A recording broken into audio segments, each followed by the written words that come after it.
I'm Sheila Simon. I'm Lieutenant Governor, but I think more significantly for today, I'm a former domestic battery prosecutor. I'm someone who's familiar with violence against women, and that's one of the reasons that I am proud to be here, indicating my support for Senator Toi Hutchinson's, let me make sure I get it right, Senate Bill 3348, which Senator Hutchinson has sponsored and is going to start up the discussion about a tax on strip club admission that will be then turned over to support people who are providing services to victims of sexual assault. It's an important package. It's a wonderful connection to be able to put a little bit of the responsibility where it should be. And not insignificantly, it comes at a time when we're discussing our state budget, and this is a way to make sure that we get some very much needed funding to a group of people who provide great services across the state of Illinois. Having said that, let me turn it over to Toi, who can say anything else she wants to add about the bill, and we'll take it from there. Thank you all for coming. This is a good day. And it's a good day because we're starting a conversation that is pretty easy to make jokes about. It is pretty easy to diminish this conversation to the lowest common denominator and not talk about the issue that's really underlying it, and that is the safety of women. This is about making sure that in a modern day community, a modern day society, that violence against women is never appropriate at any time, at any place, no matter what she does for a living, no matter how much money she makes, no matter how she makes the money. Violence against women is never appropriate. Now, I have heard in the last 36 hours a number of ways to characterize this proposal. And I'm trying to make sure that we keep the conversation framed to where it's supposed to be, that we're about protecting lives. And that when there is the combination of entertainment that's based on alcohol and the selling of sex, and we all know you use this to sell everything from toothpaste to cars. So we live in a society that is driven by these images. And I'm not denying that. I'm not saying that every single person that walks into an establishment turns around and commits sexual assault. But what I am saying is that there is a connection between this industry and the objectification of women that allows rape to continue. And that's a fact. And so we can debate how we handle this. We can debate the mechanism for what it would take to actually address this and make sure that the organizations across the state can do the really important work that they're there to do. Because it happens every day, 7 days a week, 365 days a year. There is someone who you know who will be the victim of sexual assault. And it changes your life. And for the people who survive it, and for the folks who answer those calls, for the people who have experienced a trauma like this, we need to make sure that there is a dedicated revenue source to make sure those centers stay open every day, 7 days a week, 365 days a year. That doesn't necessarily impact our state budget. This is a budget-neutral proposal. Now, I've heard from industry folks that don't see the connection. And I've heard from industry people who insinuate that we made this up out of thin air, or that they want to argue, that there are legitimate businesses who pay their taxes. And to those folks, I say, then you should stand with us. Considering the way this money is made, then it should be a wonderful thing for you to stand and say that you are interested in protecting the safety of women as well. I am a state legislator who's also a mom. I have 3 kids, and I squeaked out a girl, too, right in the middle. But this message that we're talking about, this issue that we're talking about, is just as important a message for our little girls as it is for our little boys. That women are whole human beings with hearts and spirits and minds. We're not a collection of body parts that are for sale. This is an important conversation to have. And it's important for every single one of us to make sure that the conversation is where it ought be, that the lives and safety of women are important all the time, every day, 7 days a week, 365 days a year. We're not for sale.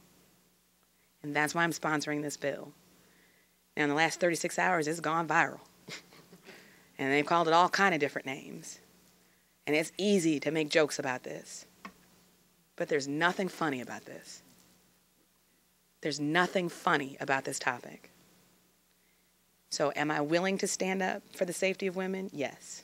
Can we have a different kind of conversation and a debate about how we do it? Yes. Can we have a debate about whether we talk about the safety of women? Absolutely not. That part's non-negotiable. So there are a number of people who are brave and incredibly powerful in their own right that are here standing because they know what it is to survive a lifestyle like this. And I want you to give them your undivided attention. And I tell people all the time, there are plenty of things to disagree with when it comes to what legislation is introduced. There are plenty of things to fight about.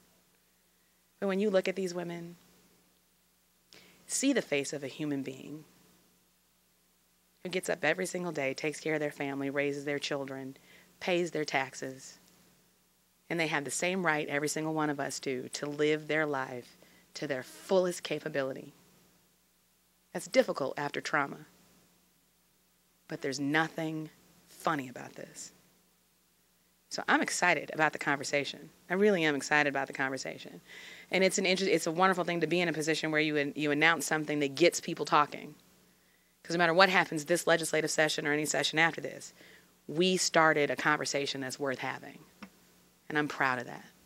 So thank you all for being here. And someone who certainly knows the importance of this and has been working on sexual assault issues for, can we say decades, Polly? Polly Poskin is here. Yes. Polly. Thank you, Lieutenant Governor. I've done rape crisis work for over 30 years. I've never had a day like today. I've never heard a speech from a state legislator that I have just heard from Senator Hutchinson. I've never seen the leadership that I've just witnessed from Lieutenant Governor to take this issue on head on. The rape crisis centers in the state of Illinois, as the senator said, work 24 hours a day, 7 days a week, 365 days a year to respond to women who've been sexually violated on that continuum from objectification, sexual exploitation, harassment, abuse, and rape. And what we're saying with Senate Bill 3348 is that strip clubs contribute to a society that objectifies women, sexually exploits women, abuses women, and rapes women. Nobody up here is saying that a person who goes to a strip club is a rapist. Nobody up here is saying the strip clubs are the only entity responsible. But they are a significant entity in our communities and in our state that require the work of many of the women sitting in this room, that require the courage to recover from the trauma of objectification, exploitation, harassment, abuse, and rape. And that what we have known and what we have experienced recently, it's not like rape crisis centers have ever been funded to the extent that they need to be funded. But in FY09, we received about $5.8 million from the state of Illinois to do rape crisis centers services in the state of Illinois. And today, we're down to $4.6 million. So we've lost $1.2 million. And on top of that, we don't even have a rape crisis center in Evanston, Illinois. We don't have a rape crisis center in Galesburg. We have 22 counties in southeastern Illinois that do not have a rape crisis center. If we took all of the money that we have for rape crisis centers in the state of Illinois and dedicated it to the city of Chicago, we wouldn't have enough.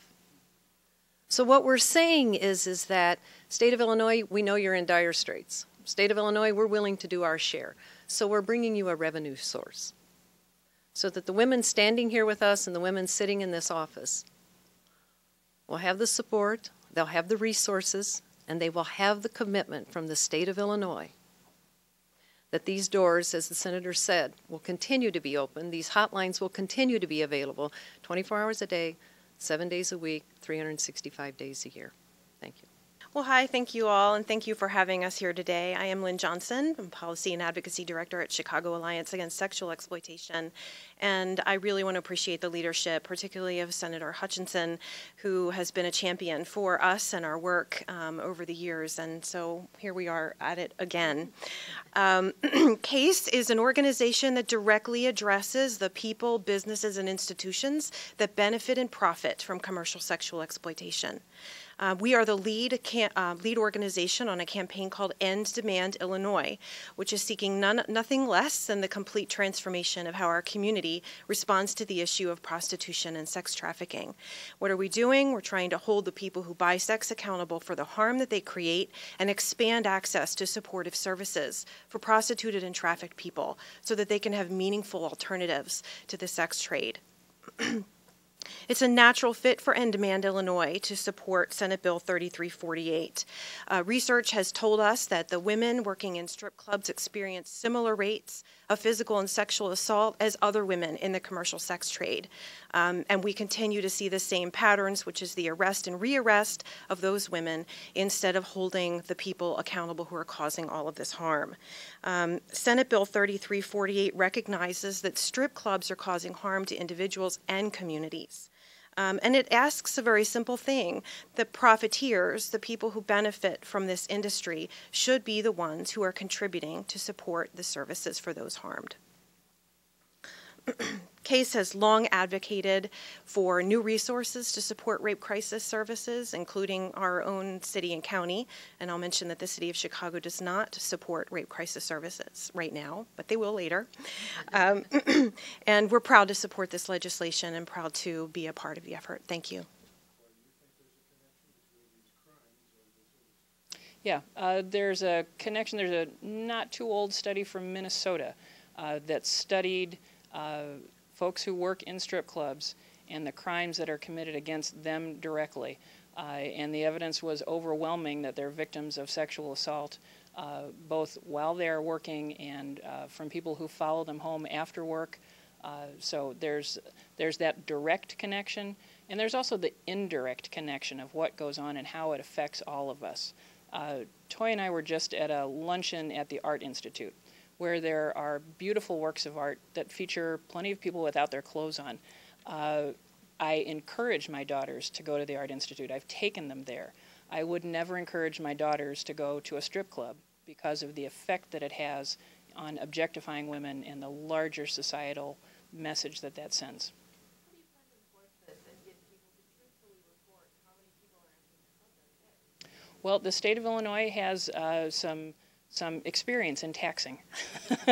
So this is a new tax, and it will take some work to make sure that it is effectively done. But I think it's something that Utah and Texas have handled successfully so far, and is bringing in money for their sexual assault programs. So I'm looking forward to doing the same in Illinois.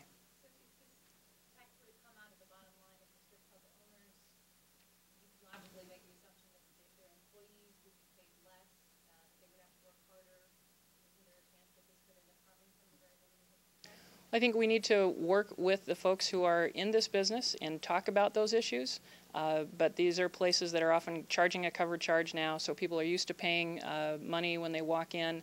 What we're talking about is adding something extra to what they pay when they walk in. I think an argument probably could be made that adult video stores fuel the same kind of egregious actions. Why not charge $5 for somebody going into whatever? We'll take good ideas from you and anyone else. This is a place to start and a conversation to start now. Well, why now, not 25 years ago, 30 years ago? Well, there was an attempt to... Texas has been doing this, I guess, for at least a year. Right. Texas has been doing this. The why now here is because we've been waiting for it to go through the Texas court system. And now we've gotten at least the final word on that is that the U.S. Supreme Court has said, Texas, you're just fine, or at least we're not going to hear the case. So I think we're on good legal footing that this is a constitutional measure. Would you consider this a sin tax? Would you put it in that category? I think it's a tax where where things line up nicely. It's like a gasoline tax goes to support our roads.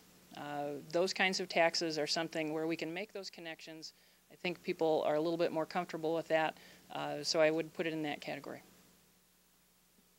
Would you like to talk about the snickering and the jokes that were made about this on this? And the newspapers, it's a poll tax, it's a skin tax. Yeah, yeah. I'm glad that there's some appeal that we have this conversation, right? And Toi, you've probably introduced other bills that have not met with this much attention. So the fact that we're getting attention here is a good thing. We hope to shape the conversation in a positive way, and that's one of the things we're trying to do here today. Toi, you want to add anything to that? No, I really just, the only other piece to the connection and the nexus, in my mind, we were thinking about things like the initiatives that the gaming industry does to support anti-gambling programs, the initiatives that tobacco companies do to support anti-smoking campaigns. This is one of those connections that when you really think about it and you're honest about it, you get what the connection is. Now, it is, there are a couple different ways you can be cynical about it. Just say the word tax in 2012, and that is something that will completely drive a different kind of conversation. That in and of itself. It's difficult to have a fair-minded, even-keeled, non-emotional conversation about any tax. I don't care what kind of tax it is. And then there is the calling it the skin tax and the poll tax. These are conversations that are opening the door for us to be able to talk about what potential unintended consequences could happen. Because I've heard people argue that, these are legitimate businesses and you're going to put them out of business, and that in and of itself is not right. But we're not, that lets us open the door a little bit wider to see exactly what kind of legitimate businesses these are. I mean, we just had a situation in Elgin now where, we recognize that there are sometimes unfortunate, illegal, bad things that happen inside and around these establishments. And we can't be naive to that. And we ought to be able to be adult enough to have a conversation that doesn't degenerate to the headline that happened yesterday in the city. That in and of itself tells me that because sex sells and because this is a really easy topic to grab onto, that tells me that it's worth having the conversation about what the underside of this is, what the underbelly is. And I would hope that there's some folks out there in the media who really would shine a light on what the underside of this industry is, and that we cannot assume in 2012 that every single one of these establishments is a legitimate business and nothing bad ever happens in or around it. And we cannot assume, knowing what we know today, that there's no connection to be made. Those are assumptions that we cannot afford to make. I think the statistics are 1 out of every 6 women in their lifetime is going to experience sexual assault. That's a societal, social ill that we need to acknowledge. Again, this is in its infancy, and we're going to have to negotiate it. The bill just got introduced on the 7th. There are no co-sponsors yet. The negotiations really haven't started yet. It's going to call to light situations that happen in establishments, because I'm now hearing from folks that are worried about what the impact of the actual dancers will be if the owners take it out on them. The fact that we have to have that conversation tells me that that's a conversation that needs to be had. And it's a legitimate conversation that needs to be had. So we're going to have to look at all of those things. So the fact that we're standing here to do this is a good thing. This debate is a good thing. So it's difficult to, hear people really make light of it. And I can tell you that it's easy to make light of it if it's never touched you personally or someone that you love personally. It's very easy to separate yourself from that and make it something that it's not. But we have women standing up here that are saying, look at me, see me. Please understand what I had to travel to get to where I am, and that I'm standing here today. They're standing here today. My name is Barbara Eccles. I am the In-Demand Illinois Survivor Engagement Coordinator of the Survivor Speakers Bureau. We're not here to shut down strip clubs, but to open up a conversation that needs to happen to spare your daughters, spare your sons of the degradation that happens in these clubs. And a $5 tax, if that's all they're asking for services, for the trauma these women have survived, is little. I'm just so glad the conversation is opened up so we can tell our stories.